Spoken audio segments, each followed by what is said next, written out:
जय सिया राम सभी को, आप सबका स्वागत है हमारे YouTube चैनल पे। एपिसोड 1 जो हमने डाला था स्टार्टिंग फ्रॉम स्क्रैच, तो हमने जो प्रॉप फंड चैलेंज लिया था फंडिंग पिप से, उसका मैं अपडेट देने के लिए हमारा एपिसोड 2 है जो मैंने डाला है। आज मैं आपको पूरा डिटेल में अपडेट दूंगा कि क्या हुआ क्या नहीं, ठीक है।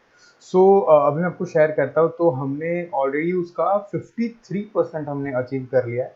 और ये हमने नंबर ऑफ जो आप डेज देख सकते हैं कि हमारे 4 to 5 डेज में हमने अचीव कर लिया है। 15 अप्रैल को जो है हमने ये चैलेंज दिया था, और अनलकीली 15 अप्रैल को ही बहुत अच्छा खासा फटका लग गया था। तो उसके बाद हमने उसको कवर करके हमने उसका 53% अचीव कर लिया है। विच इज़ स्लो, बट मेरे हिसाब से ये एक्चुअली ये जो 2 या 3 दिन में हो जाना चाहिए था, बट कैसे नहीं हो पाया और क्या रीज़न है इतने स्लो ग्रोथ का, तो वो सब कुछ मैं आपको शेयर करूंगा। But at the and I am satisfied because मैं कुछ पर्सनल इश्यूज में भी था। अभी मैं आपको पूरा शेयर करता हूँ और चार्ट पे लेके आ जाता हूँ डायरेक्ट, ठीक है। ये हमारा यूरो यूएसडी का ट्रेड, हमने पूरा यूरो यूएसडी में मोस्ट ऑफ हमने पूरा ट्रेड किया है। एक बीच में इथेरियम यूएसडी किया था, वो भी मैं आपको शेयर करूंगा, ठीक है। तो यहाँ पे पहले मेरा प्लेन मेन सेटअप क्या था। अगर आप 4 आवर के टाइम फ्रेम में यूरो यूएसडी को अगर आप देखते हैं, तो यहाँ पे उसका मैंने जब 15 अप्रैल के पास इसको देखा था, तो 15 अप्रैल के पास यहाँ पे इसका लो था। लो होने के बाद मेरे को एक इंड्यूसमेंट, तब ये इंड्यूसमेंट यहाँ था, मुझे इंड्यूसमेंट तक टारगेट था। तो 15 अप्रैल में हुआ क्या, मैं आपको 15 मिनट के टाइम फ्रेम में जो मेरा एंट्री टाइम फ्रेम है अभी वो आपको मैं दिखाता हूँ, ठीक है। आप देख सकते हैं 15 के जो 15 तारीख का जो ये दिन है, इस वाले टाइम पे आप देखिए मेरा 15 अप्रैल को जो लॉस हुआ है और ऐसे लेट हुआ है। कभी कभी लाइफ में ऐसे ही होता है, आप शुरुआत करते हैं तभी आपको तमाचा पड़ दिया जाता है, और उसके बाद अगर आप गिव अप कर देते हैं तो आप अच्छे दिन मिस कर देते हैं। तो वैसा होता है लाइफ में, तो इट इज़ अ लेसन। बिल्कुल सब ध्यान में रखना। तो 15 तारीख को तो मैंने जो ट्रेड इनिशिएट किया था, उन दोनों में एसएल हिट हुआ। और एसएल हिट हुआ तो अब जो हमारा है टारगेट, वो एक्चुअली रिस्क रिवॉर्ड थोड़ा सा $15-16 का हमारा हिल गया था। एक्चुअली जो मेरा 115 है उसको बदले 100 या $90 के आसपास ही मैंने रिस्क लेने का सोचा था, बट $115 हो गया था। बट नेक्स्ट डे जो हमारा 16 के टाइम हमने $100 किया था। एक्चुअली मैं पर ट्रेड में ट्राई करता हूँ कि 50 से $35 से ज़्यादा से ज़्यादा $60-75, अगर मैं एक ट्रेड लेता हूँ तो मैं उतने का एम रखता हूँ कि इतने का रिस्क लेना है।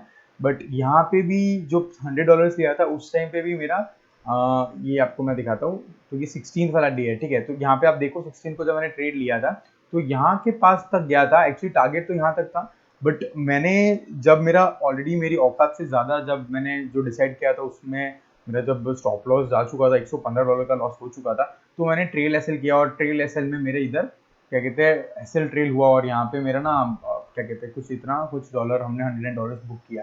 तो इधर ना क्वांटिटी मैंने अच्छी खासी ली थी, वन पूरी एक लॉट लिया था, बाकी 0.8 0.5 लेता हूँ। पर यहाँ पे मुझे थोड़ा सा भरोसा ज़्यादा था। और अच्छी बात है मैंने एसएल ट्रेल किया तो मेरा क्या कहते हैं प्रॉफिट अच्छा खासा रह गया। यहाँ पे मैं अगर उस दिन मैं क्या कहते हैं इधर भी बुक कर लेता, उसी दिन मेरा 60-70% अचीव हो गया था, बिकॉज यहाँ पे मेरा 270-280 डॉलर्स के प्लस से दिखा रहा था। और अगर पूरा अगर सक्सेसफुली ये ट्रेड मेरा एग्जीक्यूट होकर ऊपर तक टारगेट हिट कर जाता, और तो फिर तो मेरा उसी दिन मेरा क्या कहते हैं जो चैलेंज है $400 का। एक्चुअली इसमें क्या है कि $400 का हमारा टारगेट होता है, 8% जो अचीव करना होता है। तो जो $400 का जो प्रॉफिट टारगेट था वो भी हमने सिर्फ 53% अचीव किया, बट वो उसी दिन हो जाता पूरा। क्योंकि कुछ अगर उस टाइम टारगेट कुछ 600 या $626 का कुछ था, तो आराम से ये 115 लॉस रिकवर होके भी $400 तो अचीव हो जाता। तो उस दिन मेरा ट्रेल एसएल हो गया, तो अपना क्या कहते हैं $100 ही इसमें जंप आया। और उसके बाद फिर मैंने एक छोटा सा ट्रेड लिया था जिसके अंदर आप देख सकते हैं यहाँ पे, तो कुछ $39 के पास हुआ। वो दिन मेरा थोड़ा सा बिजी डे था, और मेरा एक्चुअली टारगेट तो यहाँ तक रखने का था, पर बिजी डे था और मैं थोड़ा सा सेफ टाइप बुक करने के लिए मैंने यही बुक कर लिया। बल्कि पर मेरे को एम था कि मैं एटलीस्ट इसके प्रीवियस जो टारगेट रखा है वहां तक रखूँ। तो प्रीवियस टारगेट भी देखते हैं बाद में, पूरा हिट तो नहीं हुआ बट उसका 80-85%, तो चलो ठीक है, मेरा अच्छा डिसीजन था। वैसे भी मैं सिर्फ टारगेट या स्टॉप लॉस लेता हूँ, और ट्रेल एसएल करता हूँ तो ट्रेल एसएल लेता हूँ, बीच में ऐसे एग्जिट नहीं करता, लॉजिकली एग्जिट करता हूँ। तो यहाँ पे मैंने इसको एग्जिट कर दिया, ऑलमोस्ट 1:2 की ट्रेड थी। $39 अपना क्या कहते हैं बन गया उसमें। उसके बाद जो 18 और 19 तारीख है उसमें नाइन ये एक्चुअली मार्केट पे एग्जिट किया है $114 था, बट एग्जिट करते करते 98 हो गया बिकॉज बहुत ज़्यादा ही रैपिडली मार्केट मूव कर रहा था। तो ये आप देख सकते हैं यहाँ पे जो मैंने ट्रेड लिया था, यहाँ पे अपना ट्रेड हो गया था, तो इधर अपने को कुछ $98 अपने बुक हुए थे। फिर आज के दिन $103 हमने बुक किया है। सो ये जो हमारी आज की ट्रेड है, ठीक है। तो आज की ट्रेड का भी लॉजिक सिंपल था। 4 आवर के टाइम फ्रेम पे ये यहाँ पे से क्या कहते हैं बाउंस बैक मिला था। बाउंस बैक के बाद मैंने कंफर्मेशन लिया, कंफर्मेशन के बाद यहाँ पे एंट्री किया और इसके पास तक मेरा कुछ टारगेट था, सो विच वी बुक्ड नियरली $103, ठीक है।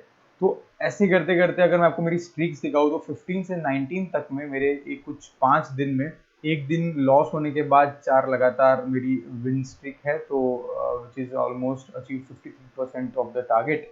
सो अभी मेरे को सिर्फ $185 और करना है, फिर मेरा फेज 1 क्लियर हो जाएगा, फिर मैं फेज 2 की तरफ बढ़ूंगा।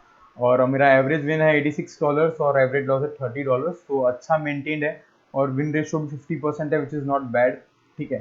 सो यहाँ पे और भी चीज़ है जो long and short analysis instrument, but इतना मैंने मतलब जैसे मैंने आपको बताया था कि मैं जो भी इसको, बिकॉज मेरा भी ये फर्स्ट टाइम है, सो मैं अपना पूरा जो भी है ट्रांसपेरेंटली शेयर कर रहा हूँ। मुझे कुछ इतना एनालिसिस में हेल्प नहीं किया ये, और ट्रेडिंग टाइम भी मतलब हाँ ये ट्रेडिंग टाइम मेरे को काम आया कि ट्रेडिंग टाइम में कौन से टाइम पे मैं ज़्यादा करता हूँ। फिर उस वाले टाइम पे ना क्या कहते हैं मैंने अपने टाइम पे, जैसे कि आप देख सकते हैं जो 17th 18th है, इस टाइम पे मैंने इसको नोटिस किया, तब मैं वो टाइम पे अब थोड़ा फोकस रहता हूँ कि ये पर्टिकुलर टाइम पे मुझे अच्छी ट्रेड मिलती है, तो ये हेल्प कर जाता है आपको। और एक नंबर ऑफ ट्रेड्स है। हाँ मैंने आपको बताया था मैंने इथेरियम में भी ट्रेड किया था, तो उसमें भी मैंने ट्रेल एसएल मेरा बुक किया था कुछ $0.17।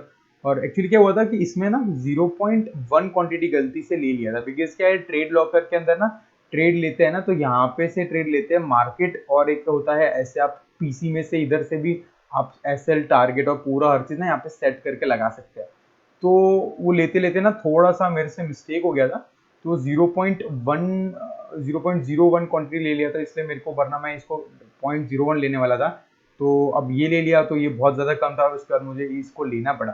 तो टोटल ये मतलब दोनों का ट्रेड ऐसे लेट हुआ, तो ये एक ही ट्रेड मैं कंसिडर करता हूँ उसको, बिकॉज ये मिस्टेक था, होता है ना यार, हो जाता है कभी कभी, ठीक है। तो ऐसा हो गया था, तो यही अभी अपना पूरा अपडेट है कि 5 दिन में से एक दिन शुरुआती पहले दिन जो फटका पड़ा, उसके बाद 4 दिन लगातार हमने अच्छा परफॉर्म किया है। So we have achieve the 53% target. अब देखते हैं, मेरा प्लान है कि मैं ये वीक में ही जो हमारा ये टारगेट है उसको कंप्लीट करके अचीवमेंट कंप्लीट कर दूं और फेज 2 की तरफ आगे कंटिन्यू करूं, बिकॉज आई ऑल्सो वांट कि यार फटाफट हो, ठीक है। चलो यहाँ पे ना ऐसे ट्रेड, अब साथ साथ मैं आपको मेरा एक फीडबैक भी शेयर करता हूँ।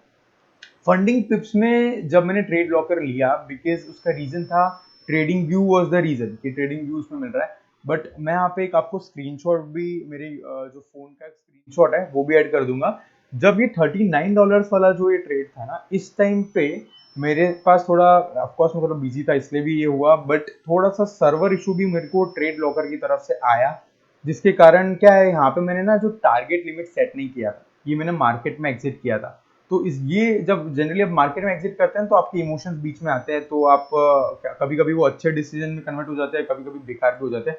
बट उस दिन मेरा दिन खराब था या अच्छा था, आई डोंट नो, बट उस दिन फट गया था। तो ऑलमोस्ट मेरे को ना यहाँ पे बहुत अच्छा, मेरा ऑलमोस्ट 70% अचीव इधर भी हो जाता मेरा, वरना उस दिन सर्वर का इशू आया था। आप देख सकते हैं मैंने यहाँ पे शेयर भी किया है, होस्ट सर्वर में कुछ फंडिंग पिप्स में तो नहीं, बट ये ट्रेड लॉकर में आया था। तो ये आप ध्यान रखना कि मतलब मैंने उसमें ना ट्राई किया था कि फंडिंग पिप्स के अंदर या ट्रेड लॉकर के जो कस्टमर कह रहे हैं वहाँ पे कनेक्ट करने का, बट खास कुछ मुझे रिस्पॉन्ड मिला नहीं। तो ये एक मेरा एक फीडबैक है कि मैं चाहता हूँ कि आप लोगों के साथ ऐसा ना हो, बिकॉज यार ऑफ कोर्स एक ट्रेडर होता है, उसकी साइकोलॉजी पे ऐसे टेक्निकल इश्यूज बहुत ज़्यादा अफेक्ट कर जाता है, क्योंकि उसके पर्सनल साइकोलॉजी इश्यूज इतने होते हैं। तो ये एक चीज़ है जो मेरा एक नेगेटिव पॉइंट लगा मुझे ट्रेड लॉकर और फंडिंग टिप्स की तरफ से। ये अब दोनों में से किसी का भी वो आई डोंट केयर, बट ये है, अब ये दोनों को मिलके कुछ करना चाहिए। तो मैं ट्राई करूंगा कि इस पे कस्टमर के पे और कंप्लेन करूँ। और बट उसके बाद फिर क्या हुआ था, ये हो जाने के बाद ना एक अपडेट आया था, और अपडेट आने के बाद वो अभी तक रिपीट नहीं हुआ। So they are also working on their self, तो अच्छी बात है, धीरे धीरे अपग्रेड कर रहे हैं अपने सिस्टम को ये भी। बट ये मेरा काम है आपको जो भी मैं एक्सपीरियंस करता हूँ वो शेयर करना। सो ये एक इशू आया था, बाकी everything is good and we are going good also. So let's see, अब हम हमारा नेक्स्ट वीडियो एपिसोड 3 शेयर करेंगे, उसके अंदर हम कितना अचीव करते हैं, या तो हम आगे से यहाँ से हमारा फॉल आता है या और राइज आता है या सर्टिफिकेट आता है, जो भी है मैं आपको आगे अपडेट देता रहूंगा। So thank you so much for connecting with me, और आई होप अगर आपको वीडियो अच्छा लगा हो तो प्लीज चैनल को सब्सक्राइब करिए, वीडियो को लाइक करिए और नेक्स्ट के लिए ट्यून रहे हमारे साथ, ठीक है।